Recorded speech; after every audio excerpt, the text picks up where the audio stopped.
Gentlemen, thank you very much for being patient while we had the opportunity to come back to you. Mr. Kidwai, let me begin with you.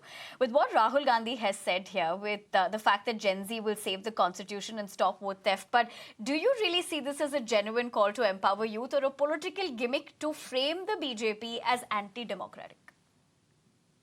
Thank you, Nivedana. You see, this is a political posture, and it is being done time and again. You look at, Jayaprakash Narayan, where the Bharatiya Janata Party's earlier avatar, the Bharatiya Janata was very much part of it. What did JP say? JP said against Indira Gandhi, total revolution. He gave a call to the youth to revolt, not to cooperate with the government. All kind of things were said.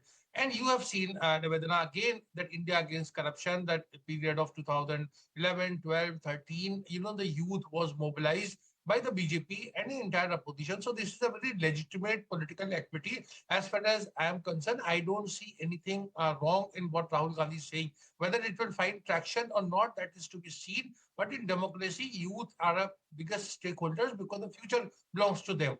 So therefore, a political leader who thinks that there is something wrong is taking place, if he gives a call, then it is justified. There is nothing undemocratic or moist or seditious, anything like that. This is a political posturing. Rahul Gandhi's problem is he arrived late in terms of courting youth. That I concede that has been his weakness.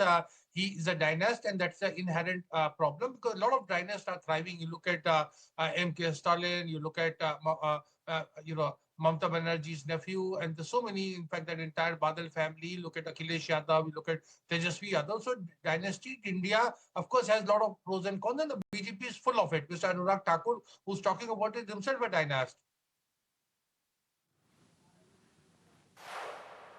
Right, Mr. Kidwai. In fact, as you point that, I'm going to come back to talk about that further. But Mr. Srivastava, we heard what Mr. Kidwai had to say. Do you agree? And from your vantage point, how are you decoding into this statement? See, first of all, let me completely agree with whatever Rashid just said. So all his points are valid, and it is political posturing. It is a political stance that he is adopting, a political stand that he's taking.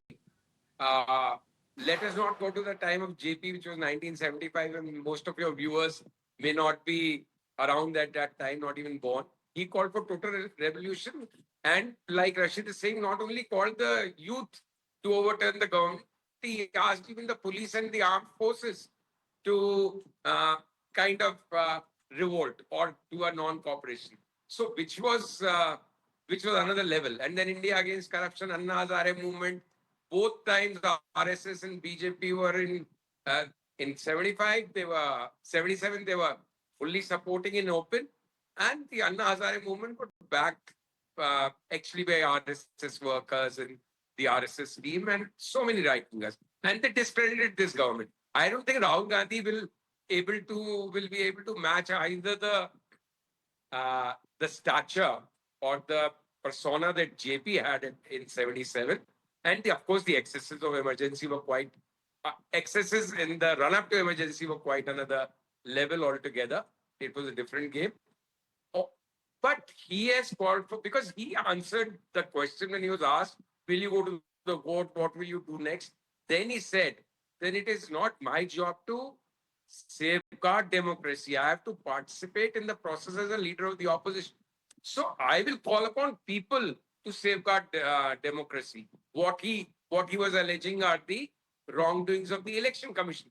The whole unfortunate part, Nivedana, is that I am not for 1 minute saying that Rahul Gandhi's allegations are foolproof or this is solid proof like he was saying yesterday, or this is an open and shut case, QED kind of case. But the problem is with the Election Commission. Why they just stop at saying that Rahul Gandhi's allegations are baseless, no meaning, and they don't address specific issues raised by him and don't give specific answers. What's the point of saying that we have launched an Election Commission has launched an FIR in 2023? The issue is, what is the follow-up on FIR? What is the follow-up on the 3 demands which Karnataka CID has been making in 18 letters sent to the Election Commission? Why don't they release that information? Or why don't they say that they don't have that information? It is this opaque nature of election commission and trying to be combative rather than cooperative. After all, he's leader of the opposition. He's next only in terms of popularity or stature than the prime minister. Prime minister is leader of the house. Rahul Gandhi is leader of the opposition. What business does election commission has not to cooperate with him and not to give proper answers to him? That is the big issue, and that is what is That is not just the ambiguity basically about how you're drawing into perspective, Mr. Srivastava. Absolutely, given how you put that in tandem with what we're looking at here. But I just quickly want to come back to you again, Mr. Srivastava. But the election commission is no business. Election commission is no business to be ambiguous. It is a constitutional body. It should come clean, even if there is a shadow of doubt. And I am not at all saying that they are wrong, but they should convince people that they are right, rather than always picking up a fight with Rahul Gandhi or whoever questions them. So they are in a different league. They hold a constitutional status. They should come clean. They should be like Caesar's wife. There should be no doubt. Otherwise, what will be left in this country if not all of us, even if a section starts disbelieving in the electoral process, that will be a very sad day. And that's what is happening now. That At is least diehard Rahul supporters will be thinking like that. So we have to guard against that. That is the danger. So election commission needs to come clean. That is the crux. Take the country, opposition, everybody into confidence.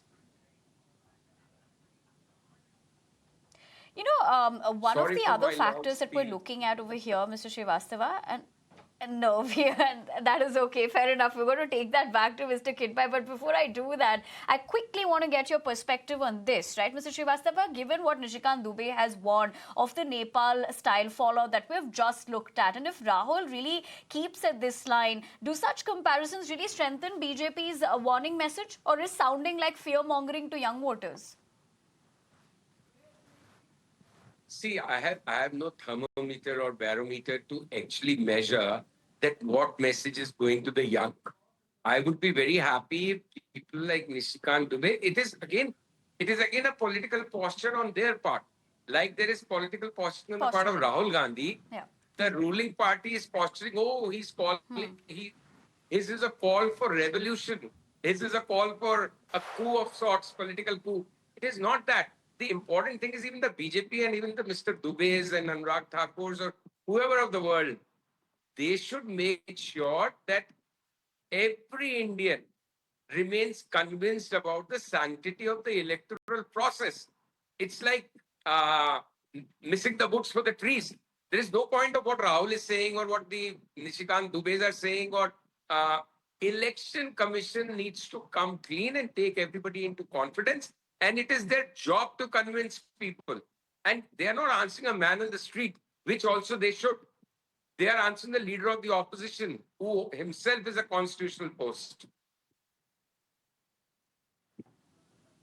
Absolutely. Fair enough point, Mr. Kidbai. I'll take that to you, given what we've heard Mr. Srivastava really decode and rather layer as to how we're looking at this essentially, because this is just not about that one comment that has come in now, but the larger ramifications as well, and essentially with how everything has panned out so far, Mr. Kidbai.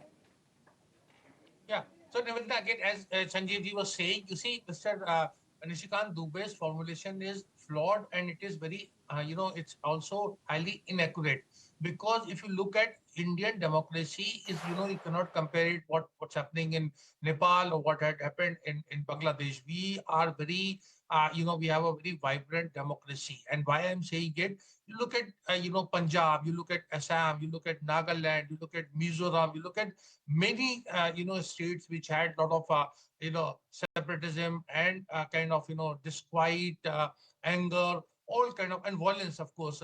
But they all slowly, today Mizoram is one of the most peaceful state in the country. I remember Lal Denga used to say that it is a curse to be a Mizo in India. And look where Mizoram is today. You look at Assam, you look at Kashmir, you look at Punjab. So these are the shining examples. Our democracy is very strong. A kind of, a political sort of exchanges are fine, but we should not be saying that this is going to, threaten our democracy. Our democracy is very mature, very solid, and it has, passed the test of time. Unfortunately, that same cannot be said about Nepal or Bangladesh or any of the, region in South Asia. So therefore, I think the comparison is wrong.